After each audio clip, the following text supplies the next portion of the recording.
Daf Yomi, Tractate Bava Metzia, page 36a, top of the page, with the words Pamim Shishnehem Ba'asham. There are times that both are liable to bring a guilt offering. There are times that the renter is liable to bring a sin offering and the borrower is liable to bring a guilt offering. There are times that the renter is liable to bring a guilt offering and the borrower is liable to bring a sin offering. The Gemara elaborates, how so? One who takes a false oath that involves the denial of a monetary matter is liable to bring a guilt offering. One who takes a false oath on an utterance of the lips that involves no denial of a monetary debt is liable to bring a sin offering. The Gemara elaborates. There are times that both are liable to bring a sin offering. This is in a case where the cow died in its typical manner, and the renter and the borrower both said that it died due to circumstances beyond his control. A renter who in any case is exempt from paying, whether it died of natural causes due to circumstances beyond his control, is liable to bring a sin offering if he took a false oath. A borrower, who in any case is liable to pay regardless of the circumstances of its death, is liable to bring a sin offering if he took a false oath. In both cases, the oath involves no denial of monetary debt. There are times that both are liable to bring a guilt offering. This is in a case where the cow was stolen from a borrower, and the renter and the borrower both said that it died due to ordinary labor. This is a case where both denied a monetary matter, as they are both liable to pay in a case of theft, and both take an oath on a claim with which they seek to exempt themselves. There are times when a renter is liable to bring a sin offering and a borrower is liable to bring a guilt offering. This is in a case where the cow died in its typical manner and the renter and the borrower both said that it died due to ordinary labor. A renter who is in any case is exempt, as he is exempt from paying in cases where the ox was damaged or died due to circumstances beyond his control, is liable to bring a sin offering, as the false oath involved no denial of monetary debt.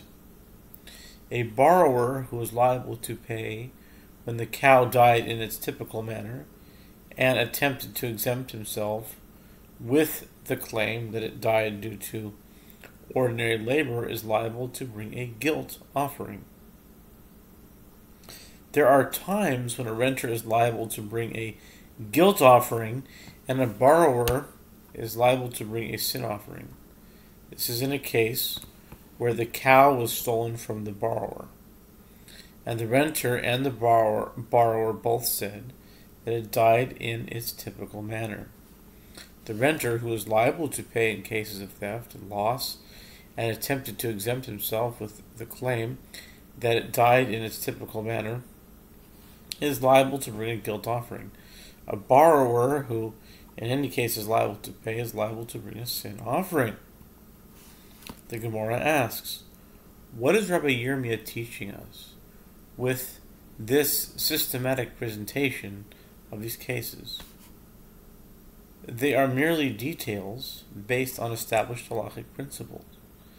The Gemara answers, his statement serves to exclude the opinion of Rabbi Ami, who says, with regard to any oath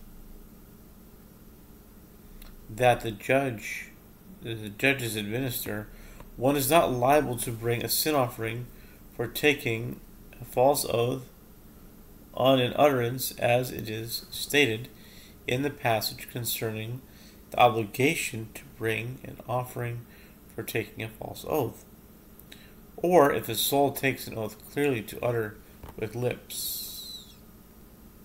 lebate v'sosayim. Leviticus 5:4. The Gemara infers the liability to bring an offering for taking a false oath applies only to one who takes an oath on his own initiative, but not when the oath is administered by others. Rabbi Yirmiyah teaches us that the halacha is not in accordance with the Rabbi Ami, as one is liable to bring a sin offering for taking a false oath on an utterance, even if it was administered by another. It was stated that there was an Amoraic dispute with regard to a bailee who conveyed to another bailee the deposit with which he was entrusted. Rav says he is exempt from payment in the same cases in which he is exempt when the deposit is in his possession. And Rabbi Yochanan said he is liable to pay even in cases of damage due to circumstances beyond his control. Abaye says, according to Rav's line of reasoning, it is not necessary to state his ruling in a case where he was initially an unpaid bailee who conveyed the deposit for safeguarding to a paid bailee, as in that case the unpaid bailee enhanced the level of his safeguarding, since a paid bailee is liable to pay in instances where an unpaid bailee is exempt. But even in the case of a paid bailee who conveyed the deposit for safeguarding to an unpaid bailee, where the paid bailee diminished the level of his safeguarding, he is exempt. What is the reason? He is exempt because he conveyed the deposit to a mentally competent person, thereby effectively safeguarded the deposit. According to Rabbi Yochanan's line of reasoning, it is not necessary to state his ruling in a case where he was initially a paid bailee who conveyed the deposit for safeguarding to an unpaid bailee, as the paid bailee diminished the level of his safeguarding, since an unpaid bailee is exempt in instances where a paid bailee is liable to pay. But even in the case of an unpaid bailee who conveyed the deposit for safeguarding to a paid bailee, where the unpaid bailee enhanced the level of his safeguarding, he is liable to pay. What is the reason? He is liable because the owner of the deposit said to him, "It is not my desire that my deposit be in the possession of another bailee." Rav Chisda said the statement that is attributed to Rav was not stated explicitly, rather it was inferred from another statement of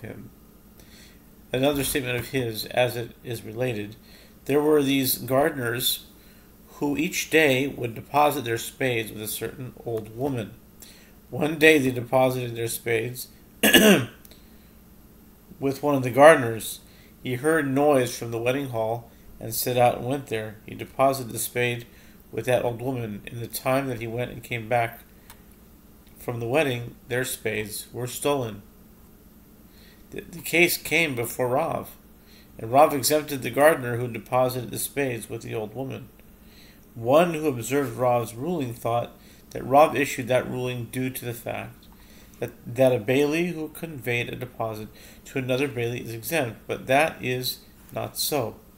There, in the case of the spades, it is different, as the gardeners themselves would deposit their spades with that old woman.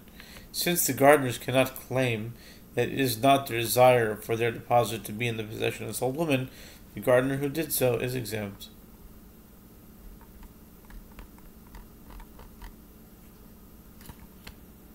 Let's see, we're on time. Okay, we have good time.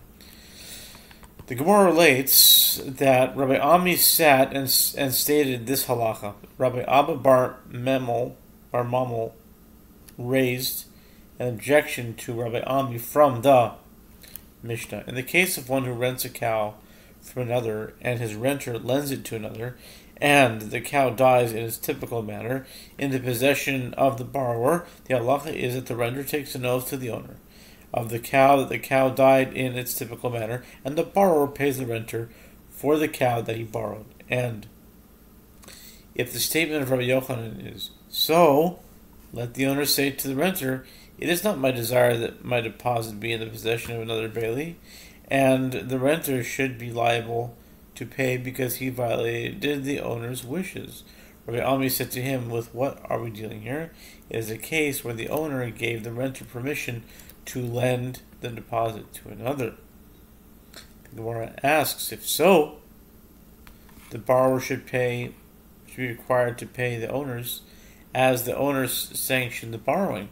Rabbi Abba Bar Mamel answers, in the case in the Mishnah is one where the owner said to the renter, "Lend this deposit to another at your discretion." Therefore, it is not considered as if the owner lent it to the borrower.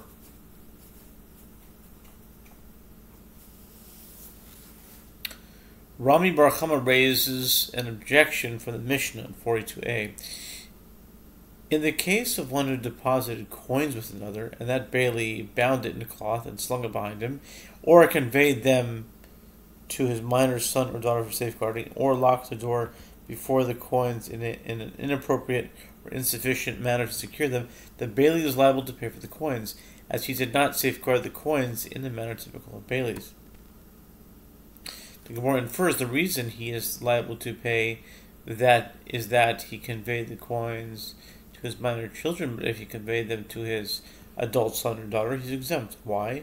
Let the owner say to him, as Rabbi Yochanan said, "It is not my desire that my deposit be in the possession of another bailee, and therefore even if the children are adults, the bailee should be liable to pay." Rava said, no proof can be cited, as it is clear that in the case of anyone who deposits an item with another,